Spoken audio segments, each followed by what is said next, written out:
ভগবতে রামকৃষ্ণায়। ভগবান শ্রীরামকৃষ্ণদেব, জগজ্জননী শ্রীমা সারদা এবং যুগাচার্য স্বামী বিবেকানন্দের চরণে ভূয়ো ভূয়ো ভূমিষ্ঠ প্রণাম নিবেদন করি।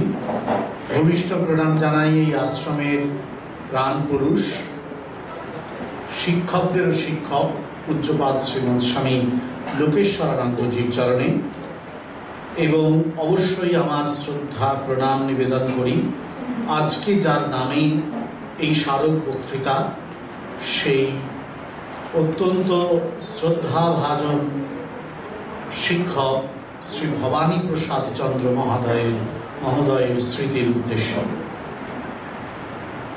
এখানে মঞ্চে উপস্থিত আছেন আজকের এই অনুষ্ঠানের প্রধান অতিথি তথা ভবানী প্রসাদ চন্দ্র মেমোরিয়াল লেকচারের যিনি বক্তা, শ্রী দীপন কুমার সরকার, আমাদের এই একাডেমির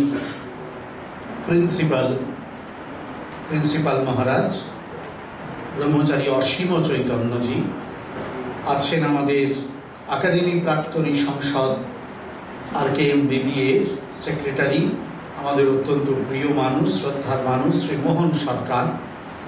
তাদের সকলকে আমার শ্রদ্ধা নমস্কার জানাই। সামনে উপস্থিত আছেন পূজনীয় মহারাজেরা, তাদের চরণে আমার প্রণাম। আমাদের অত্যন্ত শ্রদ্ধাভাজন ডক্টর প্রশান্ত কুমার গিরি উপস্থিত রয়েছেন, আমাদের আশ্রমের ম্যানেজিং কমিটির এবং এই প্রতিষ্ঠানের ম্যানেজিং কমিটির প্রেসিডেন্ট, তাকেও আমার শ্রদ্ধা নমস্কার জানাই। উপস্থিত সমস্ত শিক্ষকদের আজকের দিনে আমার আন্তরিক শ্রদ্ধা নমস্কার কৃতজ্ঞতা নিবেদন করি। অন্য যারা ছাত্রছাত্রীরা রয়েছেন, শিক্ষাকর্মীরা রয়েছেন, শিক্ষা সহায়ক ব্যক্তিত্বরা রয়েছেন, তাদেরকেও জানাই আমার আন্তরিক শ্রদ্ধা নমস্কার কৃতজ্ঞতা। শ্রী সরকারের অসাধারণ একটি বক্তৃতা আমরা শুনলাম। উনি আমাদের রামকৃষ্ণ মঠ মিশনের আজকে যে একটি প্রতিষ্ঠান চালাতে গেলে তার অনেক আইনি জটিলতা আসে, এটা স্বাভাবিক। আমাদের রামকৃষ্ণ সংঘে প্রায় প্রথম দিক থেকে এই আইনি জটিলতা কাটাতে হয়েছে, সব সংস্থাকেই কাটাতে হয়। তা এই আইনি জটিলতার ক্ষেত্রে আমাদের কিছু এই ব্যবহারজীবী মানুষেরা রয়েছেন, আইনজ্ঞরা রয়েছেন, যারা আমাদের সহায়তা করেন, এবং সে সহায়তা সম্পূর্ণতই নিঃস্বার্থভাবে।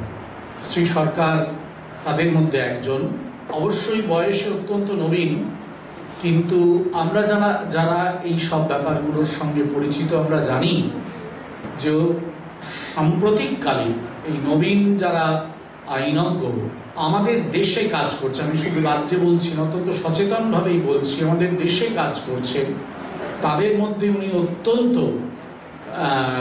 খ্যাতি অর্জন করেছেন। এবং উনি কিন্তু সুপ্রিম কোর্টেও বহু ক্ষেত্রে এই তার যে আইনজ্ঞের পারদর্শিতা সেটি দেখিয়েছেন এবং সেটির স্বীকৃতি পেয়েছেন সুপ্রিম কোর্ট বা হাইকোর্টের বড় বড় বিচারপতিদের কাছ থেকে।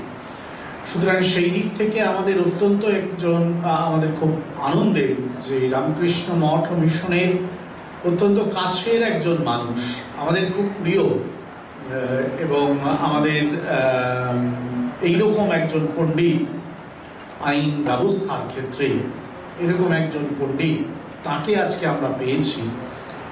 অসাধারণ সুন্দর বললেন। বিশেষত আমার খুব ভালো লাগলো, আমি বলছিলাম কঠোপনিষদের এই যে বিখ্যাত উক্তিটি, উত্তিষ্ঠত জাগ্রত প্রাপ্যবরান নিবোধত সুরস্য ধারা নিশিতা দুরত্যয়া দুর্গম পথস্তত কবয়ো বদন্তি, এই বিখ্যাত উক্তিটিকে উনি দুভাগে ভাগ করলেন। তার একটি পর্ব হলো মোটিভেশন, আরেকটি পর্ব হলো চ্যালেঞ্জ। উত্তিষ্ঠত জাগ্রত প্রাপ্যবরান নিবোধত, ওঠো জাগো এবং নিজের যে লক্ষ্য সেই বরণীয় লক্ষ্যকে তুমি জানবার চেষ্টা করো, পাওয়ার চেষ্টা করো, এটি হচ্ছে মোটিভেশন। আর তার যে চ্যালেঞ্জ সেটা হচ্ছে এই পথটা কিন্তু খুরের ধারার মতন অত্যন্ত একেবারে দুর্গম, এবং যারা এই পথে চলেছেন সেই কবি ক্রান্তদর্শী মানুষেরা, তারা কিন্তু এই কথা বলে গিয়েছেন, অর্থাৎ তারা তাদের অভিজ্ঞতা এই কথা বলে গিয়েছেন। সমারসেট মম নামক একজন বিখ্যাত ইংরেজি ভাষার সাহিত্যিক আছেন, আপনারা সবাই জানেন তার কথা। ওর একটি বিখ্যাত উপন্যাস আছে দ্য রেজার্স এজ, বইটির নামই হচ্ছে রেজার্স এজ। সমারসেট মম উপনিষদের ভাবনার দ্বারা খুব প্রভাবিত ছিলেন এবং উনি নিজেও বলেছেন যে এই উপন্যাসটা যখন উনি লেখেন তখন কঠোপনিষদের এই ধারণার দ্বারা উনি দারুণভাবে প্রভাবিত হয়েছিলেন। তো সেই রেজার্স এজ উপন্যাসের একটা জায়গায় তিনি বলছেন, বলছেন যে এই পৃথিবীতে এমন অনেক মানুষেরা আসেন যারা এই পৃথিবীর পথ চলেন, তাদের জীবনাভিজ্ঞতার মধ্য দিয়ে তারা এই পৃথিবীর যে লক্ষ্য, যে সফলতা, যে স্বপ্ন, সেই অপূর্ব সোনার দুয়ারে তারা প্রবেশ করার সামর্থ্য রাখেন এবং করেন। কিন্তু সেই প্রবেশ করার যে পথটা, সেই পথটা যে কত দুর্গম সেটি তারাই বোঝেন এবং উত্তরাধিকার সূত্রে তাদের সেই অভিজ্ঞতার ভাণ্ডার তারা উজাড় করে দিয়ে যান পরবর্তীকালের জন্য, যাতে উত্তর সাধকরা সেই অভিজ্ঞতাকে নিজেদের মধ্যে নিয়ে আত্মস্থ করে তারপর কিন্তু তারা এগিয়ে যেতে পারেন। এবং তাদেরকে মম বলছেন এইসব মানুষেরাই হচ্ছেন শাইনিং গ্লোরি, মানে আমাদের মানব সভ্যতার এই যে বিস্তীর্ণ একটি ক্ষেত্র, সেই ক্ষেত্রে তারা হচ্ছেন একেবারে উজ্জ্বল আলোকবর্তিকার মতো। এটি চমৎকার তিনি বলছেন এবং সেই সূত্রে তিনি ভারতীয় ঋষিদের কথাও বলেছিলেন। তা আজকের দিনে দাঁড়িয়ে সমারসেট মমের এই কথাটা সত্যিই খুব গ্রাহ্য মনে হয়। তার কারণ সমাজে শিক্ষকদের মূল্য আজকের দিনে সবচেয়ে বেশি, কিন্তু এটাও সত্যিকারের কথা যে সেই মূল্যকে মানে যথার্থ রূপে নির্ধারণ করার সাধনায় সব দিকেই একটা খামতি পরিলক্ষিত হয়, শিক্ষকদের দিকেও হয় এবং সমাজের দিক থেকেও হয়। এখানে কেউ কাউকে দোষারোপ করে নিস্তার পাওয়ার জায়গা নেই। মনে হয় নিজের আদর্শের প্রতি যে সততা, ব্রতের প্রতি যে অভিমুখীনতা, সেটি সমাজকে এবং তার শিক্ষকদের উভয়কেই একটি পারস্পরিক সুন্দর সম্পর্কে গ্রথিত করতে পারে, যা কিনা আমাদের জীবনকে, আমাদের সমাজকে আরো উন্নততর দিকে নিয়ে যেতে পারে। বস্তুতপক্ষে এই একটি লক্ষ্যেই মনে হয় বারবার শিক্ষক দিবসের কথা স্মরণ করা হয়। ডক্টর রাধাকৃষ্ণন নিজেই এটার ইচ্ছা প্রকাশ করেছিলেন, তিনি অন্য কিছু চাননি, দেশ তাকে মনে রাখুক একজন আদর্শ শিক্ষক হিসেবে। অসাধারণ শিক্ষক ছিলেন রাধাকৃষ্ণনের, যার কাছে যারা পড়াশোনা করেছেন, এমন কয়েকজনের কাছে আমাদের পড়াশোনা করার সুযোগ হয়েছে এবং তারা বলেছেন যে উনি যখন ক্লাসে পড়াতেন সেটা একটা আলাদা অভিজ্ঞতা ছিল। উনি কত বড় গবেষক ছিলেন বা কত বড় দার্শনিক ছিলেন সেটা পরিমাপ করার সাধ্য আমাদের মতন মানুষের নেই, কিন্তু আমাদের মাস্টারমশাইরা বলতেন যে ডক্টর রাধাকৃষ্ণনের ক্লাস করা সেটা একটা আলাদা সৌভাগ্য। মনে হতো তিনি যেন দর্শনের এক একটা নতুন ক্ষেত্রে ছাত্রদের পৌঁছে দিতে পারছেন।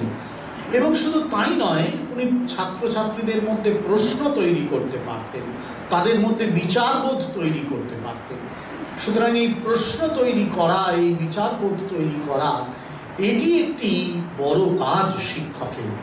আজকের চারিদিকে বিচারবোধের তো খুব মানে শুভবুদ্ধি, শুভ বিচার, সততা, এইগুলোর তো একটা খামতি থেকে যাচ্ছে। যেমন তেমন করে কিছু করে নেওয়ার চেষ্টা আমাদের সর্বত্র পরিলক্ষিত হচ্ছে। দ্রুততার যুগের এক অদ্ভুত ব্যাধি। সুতরাং সেই সময়ের মধ্যে দাঁড়িয়ে আমরা যখন এই রকম শিক্ষকদের কথা শুনি, আমার মনে হয় এখানে যারা আপনারা রয়েছেন তারাও আপনাদের জীবনে এরকম শিক্ষকদের পেয়েছেন, যারা কিন্তু নিজেদেরকে এই রকমভাবে উজাড় করে দিতে পারেন, ছাত্রদেরকে অনুপ্রাণিত করতে পারেন।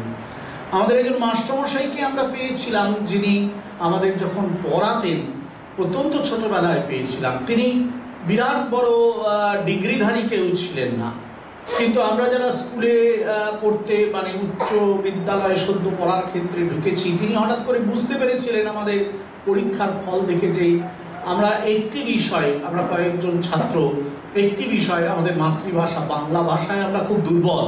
আমাদের ক্লাসের 5-6 জনকে তিনি নির্ধারণ করেছিলেন। সত্যি আমরা খুব কম নম্বর পেয়েছিলাম পরীক্ষায়। আমার এখনো মনে আছে, মাস্টারমশাই বললেন এত অন্যান্য বিষয়ে এত বেশি নাম্বার পাচ্ছ, এটা এত কম কেন? তারপর তিনি বুঝতে পারলেন যে আমরা খুব দুর্বল এই ভাষাটায়, ভাষা সাহিত্যে। আমরা তখন নিচু ক্লাসে পড়ি। তো তখন উনি বলেন আমি তোমাদের আলাদা করে পড়াবো। পড়ানোর সময়টা কি বলেন, তোমাদের একটু যে সময় কিন্তু এটার জন্য দিতে হবে, সেটা হচ্ছে আমাদের টিফিন টাইম।